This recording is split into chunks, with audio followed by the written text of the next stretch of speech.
Bienvenidos a Cuarto Intermedio, el programa del Colegio de Abogados. Roque, bienvenido. Gracias, Gonzalo, bienvenido. Bien, la verdad, bienvenidos amigos que nos siguen semana a semana por la señal de Somos Alta, como siempre, en este programa que es nada más y nada menos que el programa del Colegio de Abogados. Empezando el mes número 11. Así es, se pasó volando el año. ¿Qué programa tenemos hoy? Un programa no jurídico, ¿no? No. ¿Por qué? Tiene que ver, presten atención los padres fundamentalmente, porque en el primer bloque vamos a hablar todo aquello que tiene que ver con el bullying. Un tema que lo tenemos muy instalado en nuestra sociedad, lamentablemente.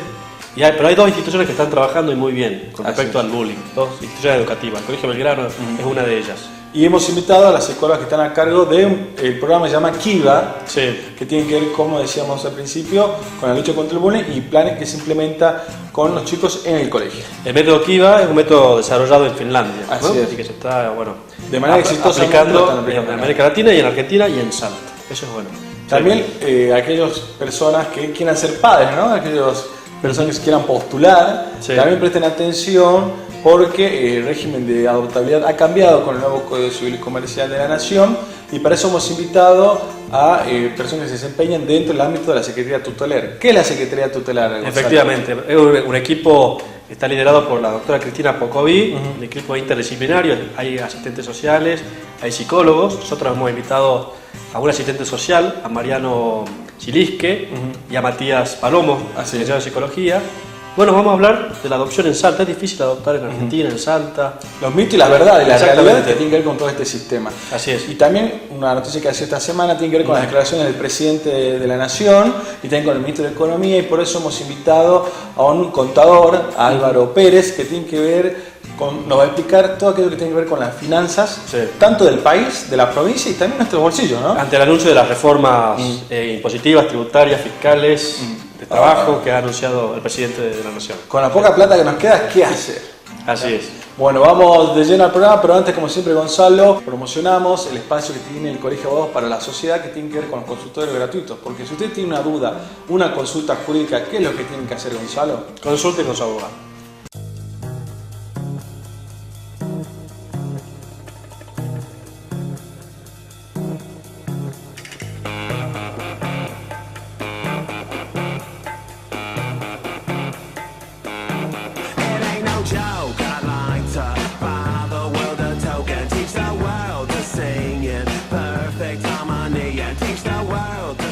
Seguimos en Cuarto Intermedio, Roque, y para tratar un tema que hemos tratado ya en alguna oportunidad acá en el programa, el tema del bullying. Tal cual, Gonzalo. Hoy vamos a hablar particularmente, como decíamos al principio del programa, de una experiencia que se está realizando desde el año 2015, particularmente en Salta. Así es. Empezaron con 3 colegios, actualmente son 2, el Santa María y el Colegio Belgrano. Por eso hemos invitado a las psicólogas encargadas de Kiva, en este caso en el Colegio Belgrano. Antes de presentar a nuestras invitadas, recordemos algunos datos de UNICEF. En julio del 2017, Argentina lidera el ranking en nuestra región en materia de bullying. Según consigna este informe de UNICEF, 4 de cada 10 estudiantes secundarios admiten haber padecido acoso escolar, mientras que 1 de cada 5 dice sufrir burlas de manera habitual. Es un tema que está, gracias a Dios, tratándose en las instituciones en Salta, y por eso está acompañando en este momento la licenciada Daniela Yapur. ¿Cómo está, Daniela? Quien es coordinadora de Kiva en el Colegio Belgrano. Sí, así es. Buenas tardes, muchas gracias por venir. Y bueno, te acompaña también en esta ocasión la licenciada Rocío Martínez. ¿Cómo está, Rocío? Bien, quien, además de ser del equipo Kiva, también es del asesoramiento, ¿no es cierto?, del apoyo escolar del Colegio Belgrano. Así es. Gracias mucho a la institución, al Colegio Belgrano, por estar bien. Yo soy exalumno, así que más le vale que me vamos bien. Bueno, el método Kiva es un método anti-bullying que se ha implementado en Finlandia con éxito y se está replicando en nuestra región. Sí. ¿En qué consiste? ¿Cómo nos podés Kiva, presentar el método? El éxito de Kiva es un programa que nace en Finlandia, de la Universidad de Turku, en Finlandia. Y luego se empieza a replicar en España, después en Centroamérica, y recién el año pasado, en realidad en el 2015, como decían, el colegio empieza a buscar información acerca de este método que se sabía que era muy exitoso, que logra reducir mucho el acoso escolar o el bullying. En el caso de Finlandia, el 80%. Así es. Y en España pasaba lo mismo, en México pasaba lo mismo. Entonces es por eso que el colegio decide empezar a tomar contacto para ver si podíamos ingresar el programa al colegio. Sí. Al principio el colegio empezó con otras actividades, mesas sobre la violencia, Claro. Traía otras personas para dialogar sobre el tema, pero recién el año pasado logran comunicarse con Finlandia. Cuando se contactan con Finlandia, se enteran que había otro colegio en Salta que estaba interesado, que era el Santa María, y así fue como recién a principio del año pasado pudimos concretar las capacitaciones. Claro. Recordemos, la aplicación en este caso se da en la primaria, ¿no es cierto? ¿En Sí. qué curso, en qué edad comprende los Se chicos? da desde primero a séptimo grado. Claro. O sea, secundario todavía no se implementó. Se está trabajando en todo nivel primario. Hablamos de los chicos de 6 a 12 Sí. años. Sí. Sí. ¿Cuándo estamos en presencia del bullying, digamos? ¿Cuándo entendemos que... A ver, bullying siempre hubo, ¿sí? Sí, Por ahí lo que se confunde es bullying, la diferencia con conflicto, ¿sí? Claro. Por ahí cuando se empezó a trabajar con este programa, por ahí se confundía mucho, todo era bullying. Sí. Hasta que bueno, con Daniela, con el equipo empezamos a trabajar y se empezó a dar la diferencia entre bullying y conflicto. Claro. Porque bullying significa acoso escolar, Sí. pero acoso escolar no que se dé en el momento, Claro. sino que es una conducta que se repite. Algo que perdura en el tiempo, digamos, una Es simple una pelea de chicos no necesariamente es bullying, digamos, el clásico te espero a la salida de nuestra época, Roque, por ahí no necesariamente era bullying, Así digamos. es una conducta Cuando ya hay repetitiva. una persecución. Claro, es algo que Sí. se repite, no todos los días, quizás por ahí día por medio, pero es algo que molesta, Claro. que es algo que se repite varias veces. Ahí sí se puede hablar de bullying, si no hay que hablar de conflicto. Podemos hoy haber, no sé, hoy tirarle la mochila, pero pasa hoy nada más, Claro. que quizás sea por un tropezón o por algo. Pero Existen de la ONG Bullying Sin Fronteras, están destacadas las principales causas de abuso. Por ejemplo, en el caso de las mujeres, ¿no es cierto? Chicas son belleza y comportamiento sofisticado, un 50%, rendimiento escolar superior, un 22%, defectos El bocho físicos, de la clase. el bocho de clase, Claro. defectos físicos 12%, y en cambio los varones, los defectos físicos son un 28%, pasan a ser el máximo motivo de hostigamiento, seguido por mayor rendimiento escolar, un 24%, y belleza y comportamiento sofisticado, un 22%. ¿Cómo detecta un padre que su hijo es víctima de bullying? Y llegado al extremo, cuando ya la conducta se repite mucho, porque lo que pasa con el bullying es que muchas veces el chico se calla. Claro, digamos, le da vergüenza decir, mira papá, no Sí, quiero ir a la escuela porque queda se burlan de mí. dicho así en la cotidianidad como el buchón. Claro. Viste que en nuestra época también pasaba esto Sí, de sí. él es el que va y dice. El que le cuenta a la señorita. Entonces muchas veces pasa mucho el tiempo y explota. El papá se puede dar cuenta porque el chico llega angustiado, porque el chico no quiere ir al colegio, llegado al extremo obviamente, porque se empieza a enfermar. Muchas veces pasa que, no sé, cuando tiene matemática le duele la panza, o cuando tiene matemática se descompone. Sí. Entonces, esa Bueno, es una también me señal componía de con la- matemática, pero era porque no estudiaba. Digamos. Era porque no te salía. Sí. Claro, pero sí, son síntomas que hay que O estar alerta. educación física, porque muchas veces en educación física nos pasa, porque los varones tienen mucho esto de compararse en el deporte. Las mujeres Sí. también, pero me parece que en los varones se ve más. Claro. Entonces cuando no soy bueno en un deporte, Sí. empiezan las burlas, Sí, las te vas al arco. Sí. Te vas al arco, digamos. Entonces, Aparte- muchas veces esto que parece que nos pasaba siempre y que parece una tontera, depende de la persona, porque a veces el alumno se siente mal. Claro. Entonces cuando esto empieza a perjudicarlo, empieza a no querer jugar, empieza a sentirse mal en la hora de educación física, el padre se da cuenta y es una señal de alarma. Claro. Y ahí es cuando nos buscan a nosotros. Sí. Y eso te quería preguntar, Sí. Rocío, por ejemplo, ¿cómo es las actividades que desarrollan ustedes? Si están diferenciadas entre la prevención, ¿no es cierto?, el trabajo con docentes también, o solamente son en casos concretos ante denuncias puntuales. Bueno, nosotros empezamos el año pasado con todo el tema de prevención, ¿sí? O sea, se capacitó a las docentes y nosotros con Daniela empezamos a trabajar con el equipo, ¿sí? Nosotros, bueno, en sí nos centramos en los chicos. Se hacen las denuncias equivalentes en donde, bueno, los papás vienen, nos relatan a nosotros qué es lo que está pasando con los hijos, se les hace un formulario y ahí se empieza el proceso de Kiva, ¿sí? En donde se empieza a entrevistar. Pero a ver, nosotros con Daniela lo que trabajamos es no siempre apuntar al chico que vienen y nos denuncian, sino nosotros trabajamos al grupo. ¿Sí? A la clase. A la clase, pero a ver, siempre observando al chico al cual fue denunciado. Claro. Como una forma para que el chico no se sienta identificado o no se sienta Sí, sí, sí, rotulado. exactamente, el agresor. A ver, vinieron Sí. y dijeron esto. Entonces, a ver, aparte trabajamos al grupo, o sea, siempre Claro, tratamos de sin que haya una individualizar buena... al... Claro, siempre tratamos de que haya una buena convivencia, no se individualiza tal chico fue el que dijo ni hizo nada. Para el director de escuela, de colegio que nos está viendo en este momento y quiere decir, bueno, me interesa implementar este método anti-bullying, Kiva, ¿cómo podemos caracterizarlo al método anti-Kiva? ¿En qué consiste? Hablamos de entrevistas. A nosotros la verdad que nos resultó muy positivo. Sí. Aparte hay que tener en cuenta que en el proceso de bullying interviene, es un triángulo, o sea, está el víctima, el agresor y los que observan. Entonces se trabaja desde ahí, desde el triángulo Entonces tratamos de buscar de todos los puntos de vista para poder solucionar ese problema. Claro. ¿Sí? La verdad que a nosotros nos resulta bastante positivo en el colegio porque, bueno, no hubo muchos casos de bullying, pero sí se trabajó bastante y se trabaja la convivencia en sí de los chicos. Claro. Lo que es positivo del programa, me parece, es toda esta parte que comentaba Rocío. Me parece que eso es importante comentarles también a los directores, que Kiva trabaja mucho la parte preventiva. Claro. Estos casos donde nosotros intervenimos en el grupo es porque por estos conflictos que no llegan a ser bullying. Sí. Por ejemplo, ¿qué tipo de conflictos? Por ejemplo, se pelean porque, no sé, me pateó la mochila en la entrada. Claro. Entonces quizás esto ocurrió una vez o ocurrieron 2 veces, o se pelearon en una clase específica, le tiró la cartuchera. Entonces tratar de trabajar esto de que no siempre yo vengo y te tiro las cosas, sino que a veces me confundí, aceptar que estuve mal. Entonces empezar a entender que a veces lo que para mí es una broma, al otro le molesta. Entonces trabajamos mucho eso en el grupo.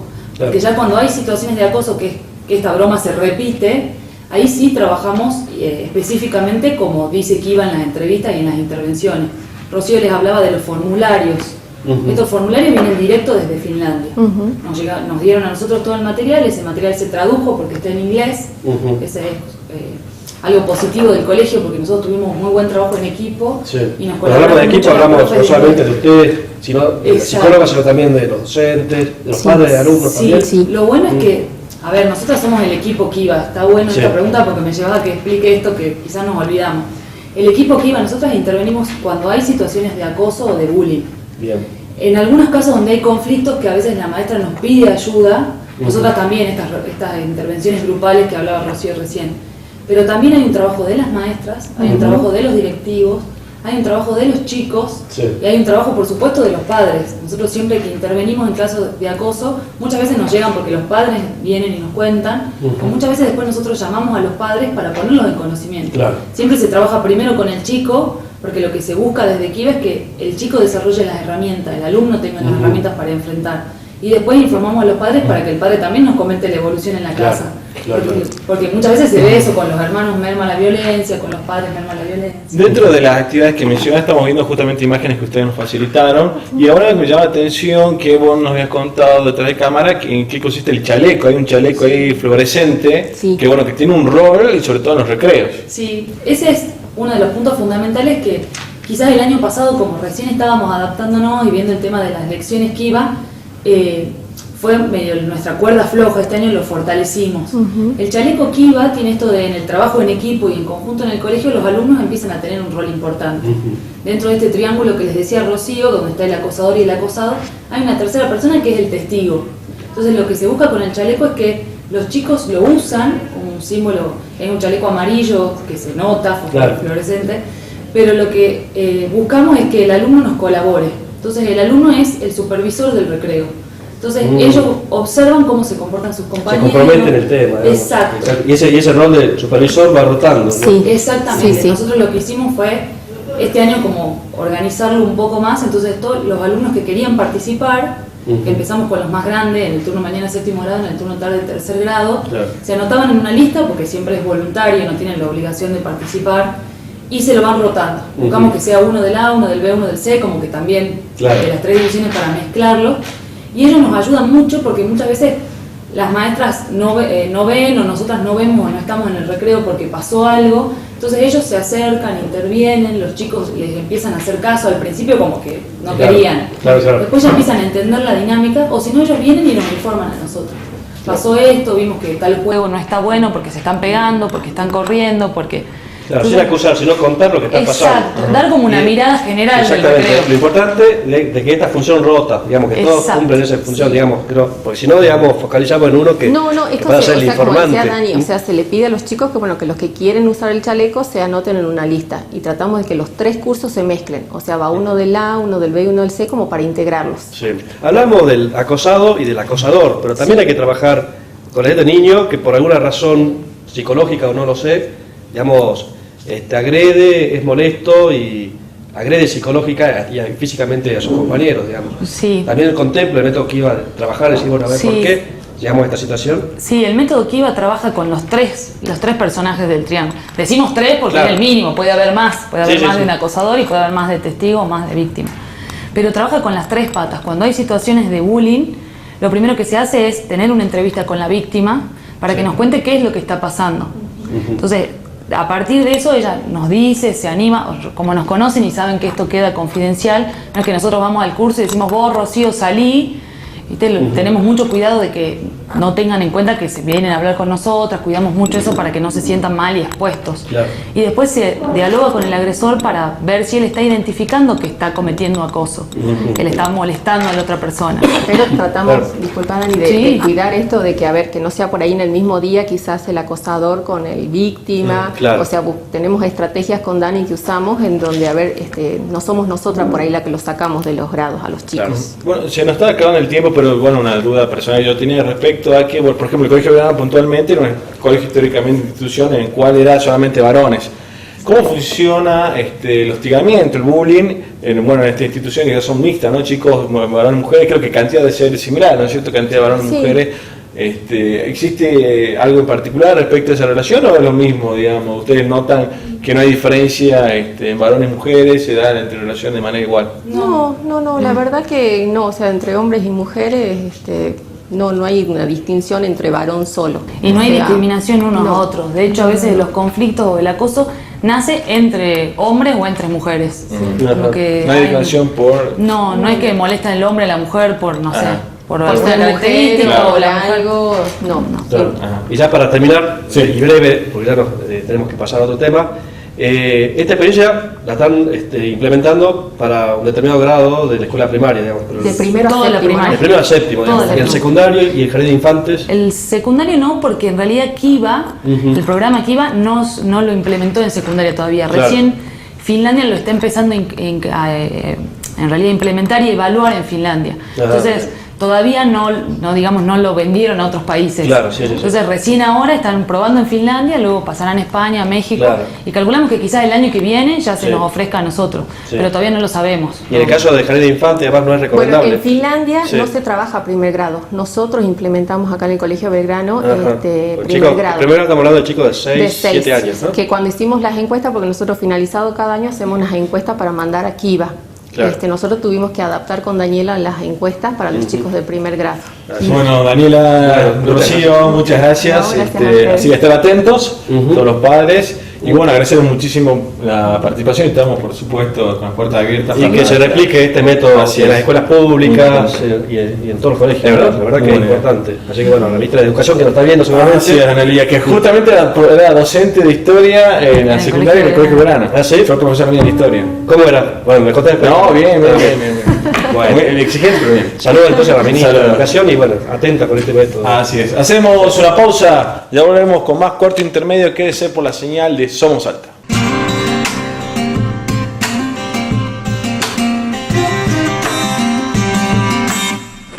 ¿Qué son los derechos humanos? Son las garantías que todos tenemos desde el momento en que nacemos.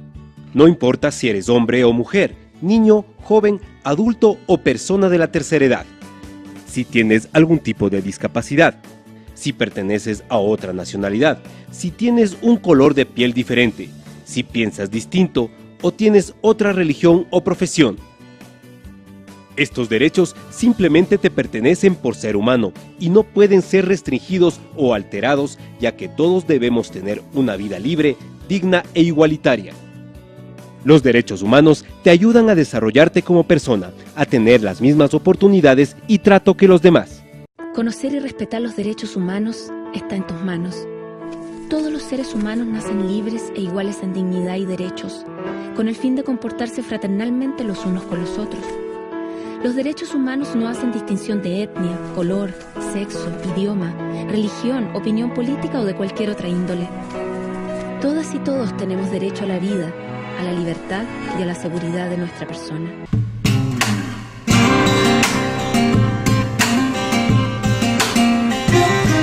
Seguimos en Cuarto Intermedio Roque y acá estamos para resolver un tema que teníamos pendiente acá en Cuarto Intermedio, el tema de la adopción, ¿no? Así es, Gonzalo, porque bueno, con el nuevo Código Civil y Comercial, que ya hace un par de años ya es nuestro Código Civil y Comercial de la Nación, se adecuó, ¿no es cierto?, el sistema que tiene que ver con el régimen de adoptabilidad, y para eso hemos invitado especialistas en la materia. Así es, está con nosotros la doctora Cristina Pocoví, que ella es secretaria, titular de la Secretaría Tutelar del Poder Judicial de la provincia. Exactamente. Muchas gracias, Cristina. Muchas gracias, No, Cristina. gracias a ustedes por invitarnos. Y está con nosotros el licenciado de Trabajo Social, Mariano Silisque. Muchas gracias. Muchas gracias, Muchas Mariano. gracias por la invitación. Y psicólogo, el licenciado Matías Palomo. ¿Qué tal? Muchas gracias, Buenas Matías. tardes. Muchas Gracias por la invitación. Bueno, la primera pregunta es difícil adoptar en Argentina, en Salta? ¿Es un proceso difícil, arduo? Uno escucha, ¿es misión imposible adoptar? ¿Es así realmente? No es así. Y creo que para empezar a hablar de adopción hay que sacar muchos mitos que hay alrededor de este tema. Y lo mejor que uno puede hacer es informarse, porque únicamente así, digamos, se puede llegar a un buen puerto cuando uno se embarca en esta intención de adoptar. En realidad, el código, con la reforma del Código Civil, mejoró mucho, digamos, las posibilidades que tienen los chicos de poder acceder a una familia. Y en realidad poniendo el punto, digamos, de mayor importancia en eso, en el derecho que tienen los niños, niñas y adolescentes de poder acceder a una familia. Exactamente. El movernos de no puedo tener un hijo biológico, entonces lo reemplazo por un niño o niña adoptado. Claro. No es lo mismo, se trata de cosas distintas. Bueno, es importante lo que está diciendo porque el eje es el niño, digamos, el famoso interés superior del niño, es decir, bueno, el derecho del niño a vivir en una familia. Que es distinto al hablar del derecho del padre a ser hijo, a ser padre, perdón, el derecho de la persona a ser padre. Y eso es lo muy importante, que lo trabajamos desde el momento uno con los postulantes cuando se acercan a consultar cómo es este trámite. Es justamente los cambios que introdujo el código. Le imponen a los jueces que hoy deben agotar la base de datos local previo a salir a buscar familias en otras jurisdicciones. Entonces eso hace que registros como el nuestro, pequeños en comparación con registros de las provincias más grandes, tengamos una ratio positiva respecto de esto. 105 niños adolescentes desde marzo de 2014 a la fecha están hoy en guarda con fines de adopción, ya con procesos adoptivos de personas que lo han hecho dentro del marco que impone la ley, con todas las garantías que eso conlleva también, ¿no es cierto? Entonces estamos hablando 105 chicos. Sí, 105 niños, niñas y adolescentes, de los cuales alrededor de 23 han surgido por convocatorias públicas, ¿sí? Y el resto de la base de datos. Algunos de esos chicos han ido a otras provincias porque tenemos disponibilidad adoptiva muy acotada de parte de nuestros postulantes. La gente aspira a adoptar niños dentro de los primeros 3 años de vida, ¿sí? Entonces a veces nos cuesta mucho conseguir familias para chicos que superan el rango de los 7, 8 años. Bueno, eso es muy importante, ¿no? Porque parte de este programa también la idea era contar la realidad y la situación, ¿no es cierto?, que tienen con el régimen de adoptabilidad. Y para eso sirve derribar ciertos mitos, ¿no? Como decíamos con Gonzalo antes de empezar la entrevista, aquellos mitos que tienen que ver con que hay una gran cantidad de personas que quieren adoptar, ¿no es cierto?, una gran cantidad de postulantes y una gran cantidad de niños que están en condiciones de adoptilidad. Y en el medio aparece un embudo que deben ser los malos de la película, ¿no?, que en este caso eran ustedes, ¿no es cierto?, como que la escena social los plantea como que son ustedes los que ponen muchas trabas, con que esto es muy engorroso y que se está dando esta situación. ¿Esto es realmente así? No, realmente no. O sea, eso es parte de mitos que ruedan, digamos, en la sociedad, pero no es así. O sea, la creación de esta secretaría y del registro único de aspirantes a guardas con fines de adopción no hace otra cosa que garantizar el interés superior de los chicos. Y realmente es así porque tengo un equipo de trabajo que realmente está al 100% trabajando en proteger eso, en hacer la mejor selección de postulantes, en hacer un buen cruce de datos de chicos que están en situación de adoptabilidad con los postulantes que nosotros tenemos. En caso de no encontrarlos en el registro de Salta, poder acceder al registro nacional, y en caso de no poder acceder a ningún postulante, abrir el tema de la convocatoria pública. ¿Cuáles son los requisitos? Perdón, vos querías hacer. Sí, una de las barreras con las que nosotros nos encontramos, ¿no?, como Secretaría Tutelar, es esto, ¿no?, las nuevas conformaciones familiares que van surgiendo. Nosotros tenemos que lograr correr, ¿no?, a todas aquellas personas, y en esto lo que el licenciado Palomo decía, en que la mayoría de los postulantes quieren, ¿no?, un niño de determinada edad, en una muy corta edad. Entonces nosotros lo que tratamos de hacer es justamente correr a todas las personas de esa disponibilidad adoptiva para que empezar a formar parte de otras conformaciones familiares, ¿no? Esto de empezar a creer que la familia no solamente esto consanguíneo, ¿no?, sino que es una construcción diaria y cotidiana desde otro lugar. Entonces eso es lo que más nos cuesta, ¿no? Y también por eso tenemos que salir a otras provincias, tal vez a buscar determinados postulantes, porque nosotros dentro de nuestra base de datos provincial no encontramos personas que se quieran hacer cargo como futuros padres para este tipo de situaciones particulares. Justamente también por eso lo que decía el licenciado, está número llamativo de que hemos tenido que salir a buscar a otros lugares justamente para poder conformar familias desde otro lugar, ¿no?, desde este lugar de la adopción. Hablamos de familias como postulantes, pero ¿es requisito ser familia, que un matrimonio se acerque como postulante o...? No, puede haber, pueden adoptar matrimonios, Sí. Pueden adoptar personas solas, postulaciones monoparentales, y pueden adoptar uniones convivenciales, exactamente, no necesariamente en un matrimonio. Y dentro del matrimonio lo que permite también el Código Civil. Claro, matrimonios heterosexuales o homosexuales. Sí. Pero a la hora de decidir, porque digamos en un proceso de adopción, digamos el juez de familia pide, digamos, distintas carpetas de postulantes, legajos y demás, y decide uno, digamos. ¿Cuál es la decisión que pesa? ¿Que el matrimonio tenga determinada edad, que tenga determinado ingreso económico? ¿Cuáles son los...? No, o sea, lo que debería pesar en la decisión del juez es el interés superior del chico. O sea, lo que se tiene que tratar de buscar es una persona o un matrimonio o una postulación monoparental que pueda resistir, digamos, el desafío que está proponiendo ese chico. No nos olvidemos que son chicos que tienen realidades muy particulares y que nosotros las conocemos porque tenemos armado un expediente de la historia de vida de esos chicos y tratamos de mandar carpetas que sean acordes a las necesidades de los chicos. O sea que no debería pesar el hecho de que sea una persona casada, no casada, monoparental, o sea, no es eso lo que se debería valorar. Sí, bueno, se requiere solvencia económica, solvencia moral, en la vieja denominación de nuestro anterior Código Civil, digamos, pero eso también es analizado por... Sí, a ver, lo que nosotros buscamos, ¿no?, y que creo que es lo que más pesa, a ver, nosotros estar conformados como un equipo interdisciplinario vemos tanto toda una realidad social como una realidad psicológica. Eso nos va a dar determinados parámetros como de análisis a nosotros como para poder enviarle estos legajos al juez. Nosotros hablamos mucho de poder encontrar las mejores familias, ¿no?, y poder conformar las mejores familias. Que estos postulantes que vayan tengan una solvencia social y psicológica para poder dar mejores soluciones a estos niños. Nosotros lo que buscamos es que estos niños estén en un lugar mejor en el que se encuentran actualmente. Perfecto. Entonces de ahí es que esta realidad puede ser variada. A ver, no es un indicador en cuánto tiene uno de ingreso, si es propietario o no, sino que le pueda dar mejores herramientas para un futuro a estos niños que están en este estado de adoptabilidad. Perfecto, hacemos una pausa. Sí, interesantísimo el tema, ¿no? Hacemos una pausa, ya volvemos con más Cuarto Intermedio. Quédese por la señal de Somos Acá.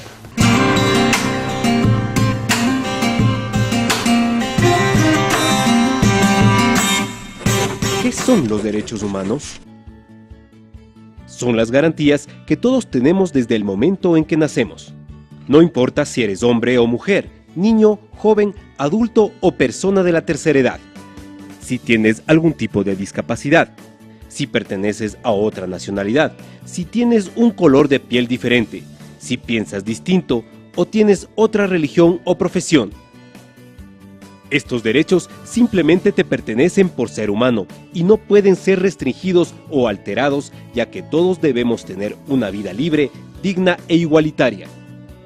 Los derechos humanos te ayudan a desarrollarte como persona, a tener las mismas oportunidades y trato que los demás. Conocer y respetar los derechos humanos está en tus manos. Todos los seres humanos nacen libres e iguales en dignidad y derechos, con el fin de comportarse fraternalmente los unos con los otros. Los derechos humanos no hacen distinción de etnia, color, sexo, idioma, religión, opinión política o de cualquier otra índole. Todas y todos tenemos derecho a la vida, a la libertad y a la seguridad de nuestra persona.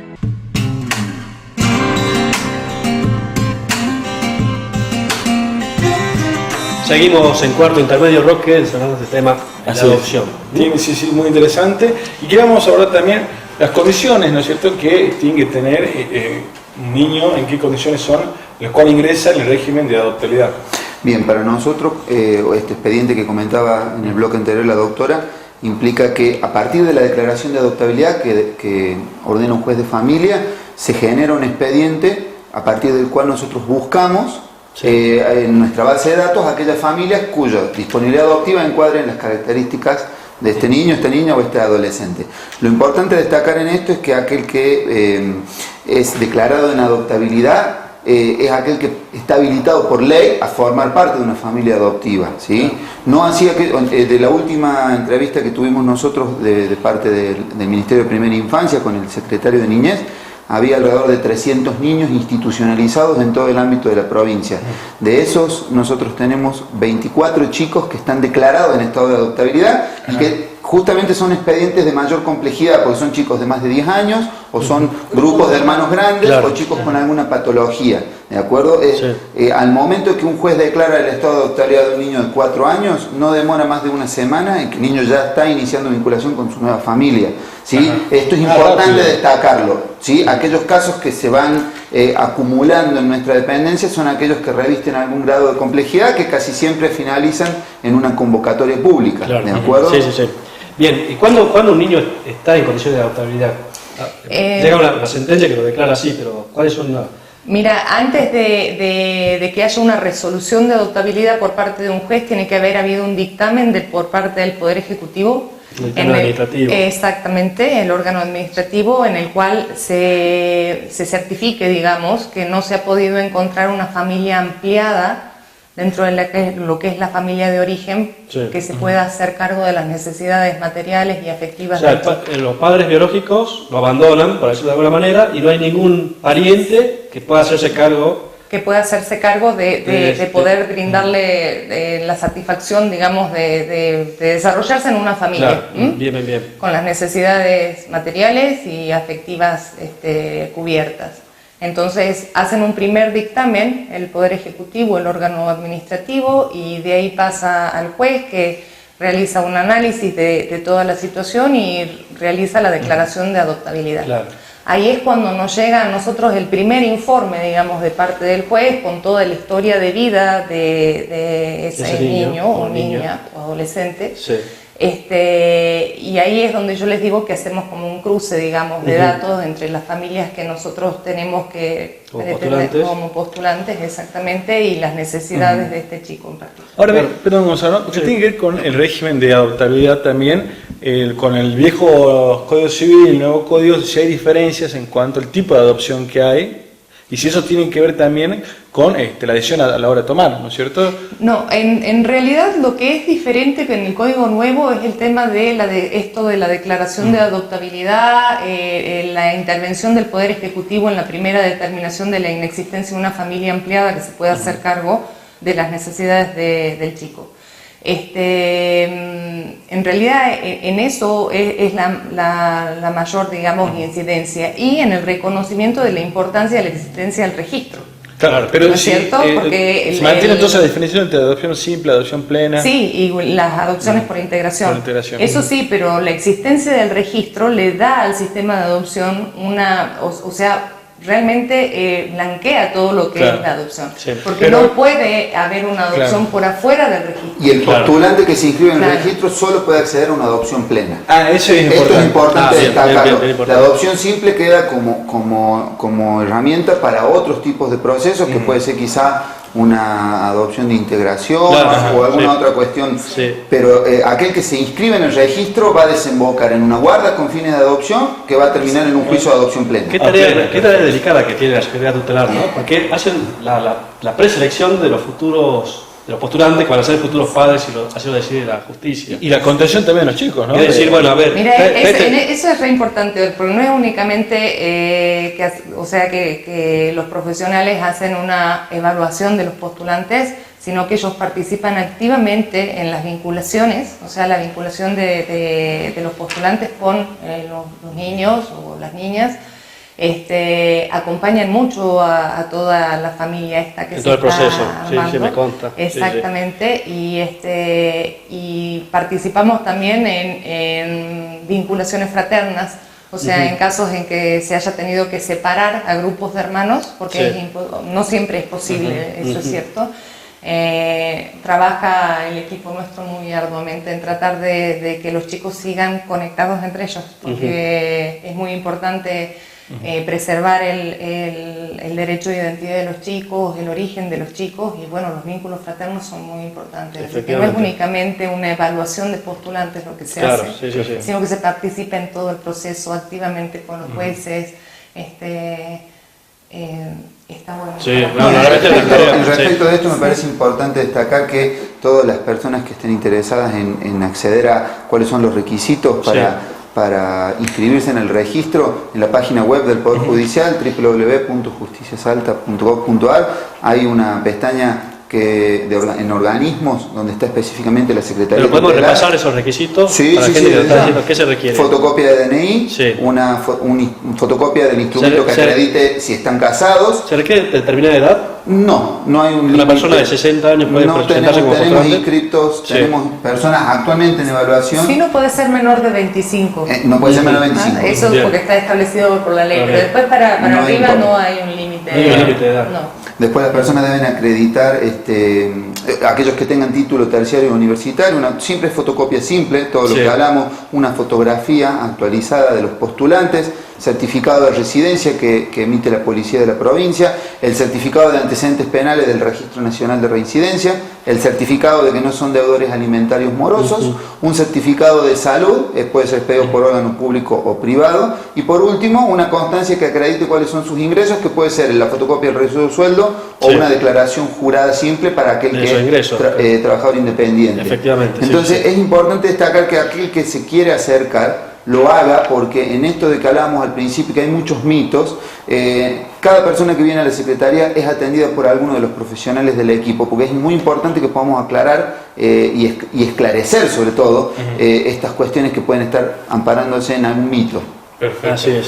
Bueno, se nos acaba el tiempo desgraciadamente, pero la verdad que es bastante claro. Muchísimas gracias por venir. Se ve que están apasionados. La verdad que soy un buen equipo. A mí me tocó, digamos, llevar adelante un proceso de adopción de un amigo. Realmente es una cuestión que sensibiliza mucho y es un placer saber que hay un órgano del Estado que trabaja con compromiso, como es la Secretaría Tutelar, así que estoy muy contento. Gracias, muchas gracias. Muchas gracias.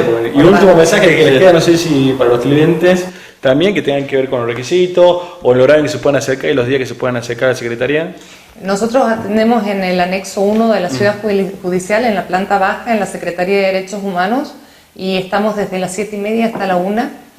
Pero igual, sí, de lunes a viernes. Igualmente, o sea, hay muchos días en los que los profesionales nos quedamos a la tarde. No, porque hacen seguimientos, hacen talleres con los... Hacemos talleres, con los postulantes, con los guardadores, y talleres de interés general también. Bueno, la verdad que un gustazo, muchas gracias. Gracias a ustedes. Gracias. Los felicitamos por el trabajo. Gracias. Hacemos una pausa, ¿te parece, Gonzalo? Hacemos una pausa, Ya vamos con más Cuarto Intermedio. Quédese por la señal de Somos Salta.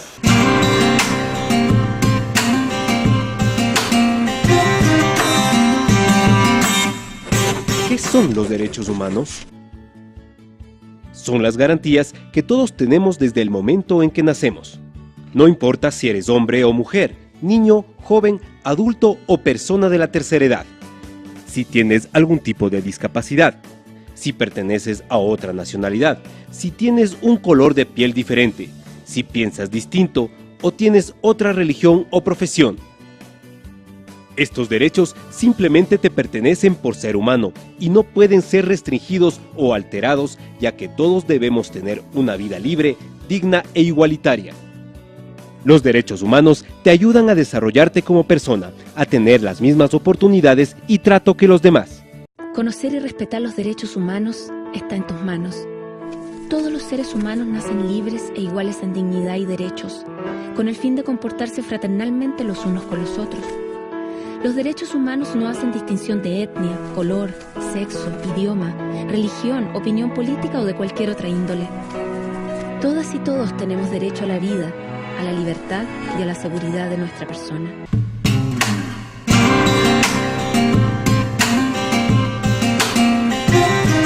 Seguimos en cuarto intermedio, Roque, último bloque. Así es, Gonzalo, último bloque que tiene que ver, como anticipábamos al principio de nuestro programa, con las finanzas, ¿no? Así que aquellos que tengan un poco de ahorros, y aquellos también que les interese la situación del país, de la provincia, porque esta semana ha sido también protagonista de las declaraciones de nuestro presidente y ministro. Anuncios, digamos, bueno, que han movilizado, y bueno, para eso hemos invitado a un especialista Así es. En materia de finanzas, al contador Álvaro Pérez está con nosotros. Muchas gracias, Álvaro. ¿Cómo estás? Gracias, muchachos, por la invitación. La verdad es un placer compartir este espacio con ustedes. No, bueno, muchísimas gracias por venir. Hemos tratado ya en el programa lo que tiene que ver con la posible reforma laboral, no sé si efectivamente. También con la reforma jubilatoria, pero bueno, estaba faltando esta tercer pata que se habla de reforma, que tiene que ver con la reforma fiscal, aparentemente. Y bueno, hace pocos días sacaste un artículo en el Tribuno que tiene que ver justamente con los impuestos. Así es.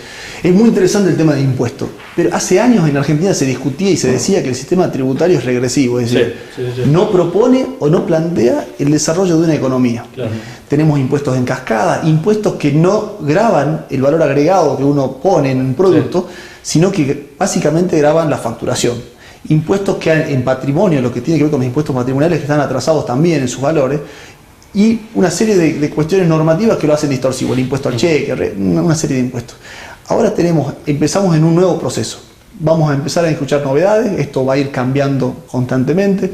Nosotros desde la finanza decimos que estos son datos, y con esos datos tenemos que saber acomodarnos en el lugar que a nosotros nos convenga para proteger nuestro patrimonio. Acá tenemos hoy una noticia que vale la pena aclarar que es un proyecto, ¿no? Esto no es una ley ya aprobada, sino que se tendrá que discutir en los ámbitos legislativos para ver cómo sale de ahí. Lo que se hace ver es que ha empezado un proceso distinto, ¿no? Ahora bien, uno se imagina, ¿no?, la época medioevo, y tiene que ver con los impuestos, que uno nunca zafa ni la muerte ni los impuestos, ¿no? Entonces imagina el hacha, el recaudador de impuestos. En toda actividad tenés un socio indeseado que es el Estado, ¿no? Ante la Biblia se un recaudador de impuestos, que era un ser totalmente abominable por parte de la sociedad, ¿no? Y bueno, lo que sí, mirá, lo que sí, ser socio significa me llevo la mitad de la ganancia. Ahí eso es el impuesto a ganancia. Ahora, si vos facturás y te cobro por lo que vos facturás y sé que ganás cero, soy peor que un socio. Claro, sí, sos socio solamente las buenas. Las buenas. Claro, sí. Entonces, el sistema regresivo es eso. Entonces, tenemos que entender que ahora va a cambiar. Bueno, tendremos que adoptar nuevas habilidades en eso, ¿no? Para aprender a manejar nuestras finanzas. Y ahí el gobierno intenta, de alguna manera, ser más market friendly, es decir, más amigo del mercado. ¿Qué significa eso, digamos? Imagínate, Gonzalo, que había 115.000 cuentas comitentes, cuentas abiertas para operar el mercado de capitales. Pero personas que pueden tener 1.000 pesos para invertir, y compran acciones, compran LEVAC, acciones, letes, cualquier tipo de inversión en el mercado de capitales que hay para todos los gustos. Ahora hay 360.000. En un año y medio, en 2 años, se ha casi triplicado la cantidad de personas que han tomado la decisión de invertir en el mercado. Porque el plazo fijo resultó poco atractivo. Y pasa que vos tenés que pensar, o sea, lo que estás cobrando por debajo de la inflación. Claro. Entonces, si la inflación es 22 o 24 va a ser este año, hacer el cálculo de cuánto le ganaste con el plazo fijo y ganaste con a lo sumo 19, 18, 17 quizás. Entonces, este año perdiste con la inflación. Si te graban con impuestos a las ganancias el año que viene, vas a perder aún más. Entonces, vamos a tener que empezar a buscar nuevas herramientas de inversión. Y ahí es donde aparece, para el que no lo tiene dentro de su portafolio de inversión, una LEVAC. Que hoy ayer estuvieron pagando tasa, muchachos, del 28%. En el mercado secundario. Entonces, eso te da 5 puntos, entre 5 y 7 puntos arriba de la inflación. Entonces, digan ustedes, eso no es una gran noticia para aquellos que hoy tienen ahorros, tienen 10.000 pesos, 5.000. No estamos hablando de grandes cifras, digamos. Bueno, vos con pequeño ahorro. Con 1.000 pesos ya puedes trabajar en el mercado. Pero operativamente, ¿cómo se invierte desde el home banking, de mi cuenta? Todos los bancos tienen la posibilidad de hacerte comprar estos instrumentos. Ahora habrá que ver el interés del banco de que vos inviertas en una LEVAC directo y no la dejes a la plata en el plazo fijo y que ellos suscriban a la LEVAC. Claro. Entonces, ¿qué hacemos nosotros desde Finex, que es la compañía de la cual yo soy el CEO? Te abrimos una cuenta comitente en una sociedad de bolsa. En este caso es Consultatio. Esta cuenta comitente te permite operar cualquier instrumento del mercado de capitales. Desde un fondo común de inversión, que es hoy la mejor herramienta para el inversor minorista, hasta una LEVAC o cualquier otro instrumento que vos conozcas del mercado, como puede ser una acción, una opción, un futuro, etc. Entonces, hoy, una vez que esta cuenta comitente se vincula con tu cuenta bancaria, la transacción es limpia, es clara, es transparente. Una vez con el dinero en esa cuenta, podés operar cualquier instrumento y también la puedes sacar en cualquier momento, que eso es muy interesante. Claro. Hoy es miércoles o jueves, suscribo al fondo. El martes que viene lo puedo sacar y puedo sacar una fracción del dinero, no tengo que sacarlo todo. Con lo cual va a estar disponible para vos siempre. Claro. Esas son las nuevas herramientas. Esto ya existe hace muchísimos años, solo que no ha permeado en la sociedad. Hoy nosotros queremos llevar este tipo de herramientas a todo el mundo. No son privativas, como decimos, de aquellos que los que más tienen, sino claro, que una forma de democratizar el conocimiento y también algo tan importante como el derecho a la propiedad, ¿no? De uno de poder tener mayor cantidad de conocimiento y disponibilidad para poder manejar su patrimonio. Exactamente, para dar seguridad al ahorro, que no es especular, sino no es especular. Sí. Aparte, imagínate, lo que decimos nosotros es que el dinero tiene que estar prestable. Cuando vos se lo pones a una LEVAC, se lo prestaste al Estado. Cuando compras un bono de Salta en dólares que emitió el año pasado, estás prestándoselo al gobierno de la provincia para que haga obras, para que lo gasten como creemos que lo está gastando. Cuando compras un bono de YPF, le estás prestando plata a YPF para que desarrolle el proyecto de Vaca Muerta o los otros proyectos que tiene. Es decir, está prestable. Ahora, si tenés la plata en el colchón, en tu caja de seguridad, no solamente estás pagando los costos de eso, asumiendo el riesgo de que no tenerlo más que te lo robe, sino que también bancándote la inflación de Estados Unidos, que Estados sabemos que ronda entre el 1,5% y el 2%. Entonces tenés una inflación, tenés un riesgo y encima bancás costos. Hoy el mercado te propone, comprate una LETES, que es como una LEVAC, y te ganas 2,6 anual en dólares. Y encima el dólar que compras es mucho más barato que el dólar que conseguís en un banco. Entonces le decimos, está prestable, no está fugada le digo a la del colchón, igual que le digo a la de Panamá o a la de Seychelles, no está prestable. Claro. Y pones ese dinero en el mercado o en los bancos y de esa forma se lubrica el mercado del dinero. Ahora, perdón, ¿no? Vos me mencionabas un tema respecto al principio del programa con la inflación, ¿no es cierto? Y también se dieron a conocer hace pocos números que tienen que ver con la economía del país y que hablan, bueno, de ser auspicioso en cuanto al presente. Pero era un presente que a un futuro a corto plazo ya se iba a acotar en tanto en cuanto que existe deuda que hay que pagar, ¿no es cierto?, que emitida por nuestro país, y además también ya no vamos a tener más el recupero de esos dólares que ingresaron por el blanqueo. Exacto. O sea que se viene un panorama complicado. Mira, para dejarlo claro lo de la deuda, la Argentina tiene 600.000 millones de dólares de PBI. En términos de una persona es lo que vos cobrás a lo largo de un año. La deuda es la mitad del PBI, 300.000 millones. De esa mitad, la mitad las debemos a nosotros mismos, ANSES, Banco Nación, etcétera, etcétera. Nosotros, para poner un ejemplo, decimos, le debo a mi mamá la plata. Claro. Entonces, ¿cuán exigible es ese dinero? Seguramente va a ser mucho más laxo. Entonces quiere decir que debe solo 150.000 millones. A tu acreedor duro, digamos. A tus acreedores más duros. De eso podemos sacar un poco y van a quedar realmente muchísimo menos, con lo cual la Argentina no tiene un problema estructural de deuda. No significa que con los años y con el déficit fiscal no lo vaya a tener. Tenemos que estar atentos. Pero hoy el problema de Argentina no es la posibilidad de endeudarte afuera. Pero no tenemos lluvia de inversiones, digamos. Estamos dando buenas señales al exterior de que somos un país seguro para invertir y demás. ¿Cómo ves ese camino? Estos 2 años de macrismo. Ayer S&P calificó a la Argentina, le subió la nota argentina. Para un empresario inglés, eso es una buena noticia. Vos imagínate que los tipos no conocen nuestra cultura, no han caminado por las ciudades. Entonces, ¿cómo se llevan? Se van a llevar con indicadores. El riesgo país en el 2015 era 15.500 puntos. Hoy son 300 y piquito, 320, 300 y poco. Puntos de riesgo país. Seguridad jurídica y posibilidad de hacer inversiones en el país. No, yo como te digo, no compraría una casa para estar 6 meses, compro una casa o hago una inversión en una planta para estar 20 años. Claro. Lo mismo pienso en una compañía importante. Claro. Vamos a hacer inversión en un marco de legalidad y de tranquilidad en términos tributarios y legales. Por eso es que esta reforma tributaria de alguna manera mejora ese panorama. Bueno, y otra también reforma que tiene que ver hasta que lleguen las inversiones, las inversiones que dice Gonzalo, tiene que ver con el famoso ajuste. Exacto. ¿Qué pasa con el ajuste? ¿Ajustamos, no ajustamos? ¿Por dónde cortamos? Que es muy difícil. Eso, vos pensás que si las provincias como Salta, Formosa, las provincias chicas, el 70% de lo que recibe, de lo que generan, su Producto Bruto Interno, que se llama Producto Bruto Geográfico, corresponde al Estado, 70%.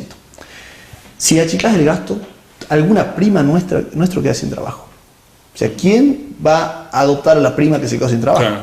Entonces, verdaderamente tenemos una estructura de gasto bien compleja.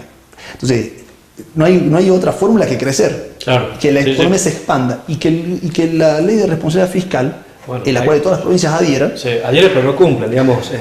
Y cumplan. Sí, y que cumplan. La provincia de Salta, y se replica en todas las provincias, digamos, el empleo público ha crecido realmente de una manera asombrosa. Exacto. Y el empleo público lo sostiene el contribuyente.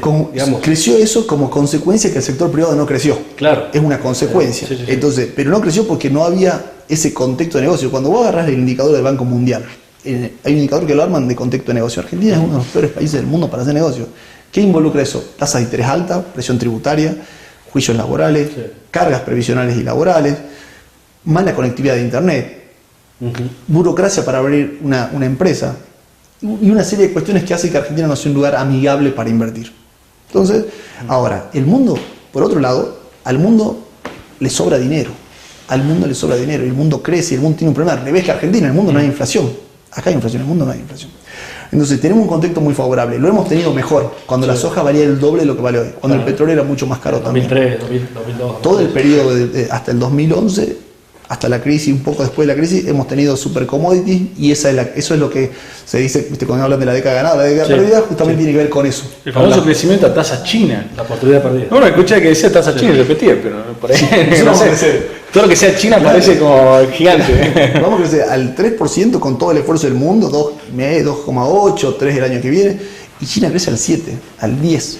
O sea que, pero en economía no hay magia, comentar por lo que me estás contando, es todo cuestión de... Si vos me decís, Álvaro, no tomemos deuda, me estás diciendo, y no querés achicar el Estado, no querés achicar el gasto, me estás diciendo que imprimamos billetes. La maquinita. Que generemos inflación. Y la inflación es el peor impuesto para el que menos tiene, porque el que menos tiene consume el total de su ingreso. Y él le pega de lleno. En cambio, el que más tiene, la inflación le pega en la porción que consume, no en la porción que invierte. Entonces, por eso que para el que menos tiene, lo peor es la inflación. Entonces, la Levac duele muchísimo. Es el antibiótico para una enfermedad peor. El antibiótico tampoco nos cae bien. Entonces, el problema de la reforma esta que se está planteando es que considero que el impuesto a la renta financiera, sobre todo en la herramienta de política monetaria, es un tiro en el pie. Si de alguna manera se va a cuestionar si vale la pena tener plata en una Levac, comprarle al Estado esa deuda y no irme al dólar. Seguramente eso es lo que vamos a ver de acá hasta fin de año, o cuando salga esta ley. Vamos a encontrar esa discusión permanentemente en lo que es mercado y en lo que tiene que ver con las decisiones del dinero, ¿no? Así es. Bueno, Gonzalo, y por último, que tiene que ver con nuestra provincia también, Salta también se ha endeudado, ¿no? Salta también se ha endeudado. Se ha endeudado tanto en títulos públicos como en letras. Cuando vos escuches noticias que se han endeudado en letras, tiene que ver con una inversión de corto plazo. Cuestiones de caja, como que vos giraste un cheque.